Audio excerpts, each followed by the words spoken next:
marami sa atin. Di nawawala ang mga handaan o sa mga handaan ang pang-eat.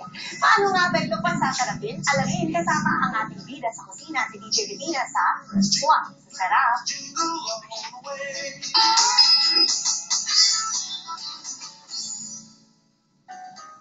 Good morning, Monday. Nako, fresh tong ating kasama ngayon. Fresh tong nasa harapan ko. Sana ganito lagi, di ba? Good morning sa inyo. At total, medyo malapit na mag-end ang September.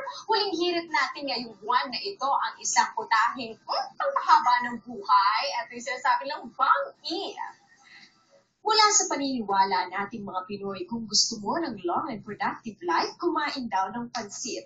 Kaya asahan na ang pagkain ito, laging present sa anumang salo-salo. At isa sa popular na lutong pansit ay ang bam-i o pansit Bisaya.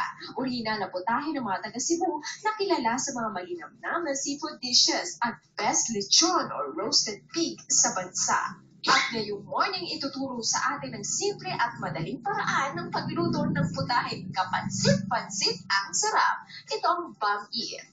Good morning kapamilya! Welcome to Tangbalangan Kamayan Restaurant. Ngayong umaga, magluluto tayo ng chicken bam-i.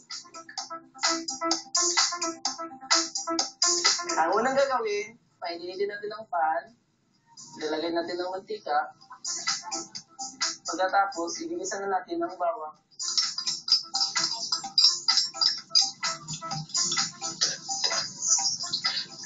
Igigisa natin siya hanggang ito ay maging isang golden brown. Chopped chicken.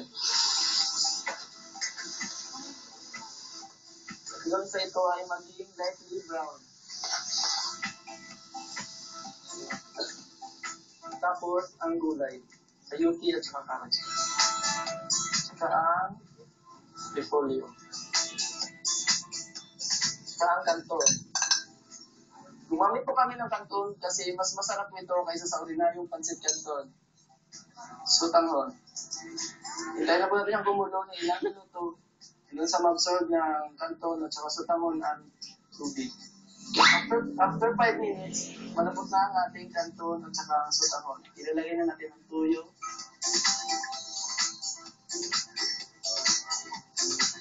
Ang ating seasoning.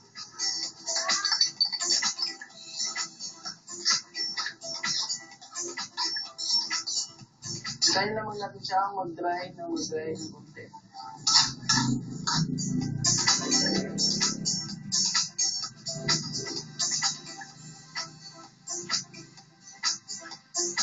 At ito na po ang ating swak sa sarap na bam-i.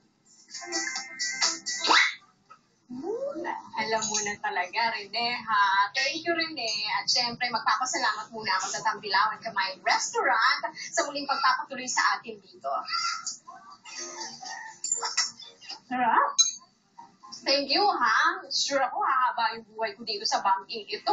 Uy, kung gusto mong masubaybayan at gusto mong masundan ang pagluto ng putahe ito, bisitahin na ang Facebook page natin. Magandang umaga, South Central, Mindanao. Salamat natin, kapamilya, sa ating mga pagpapalit. Maraming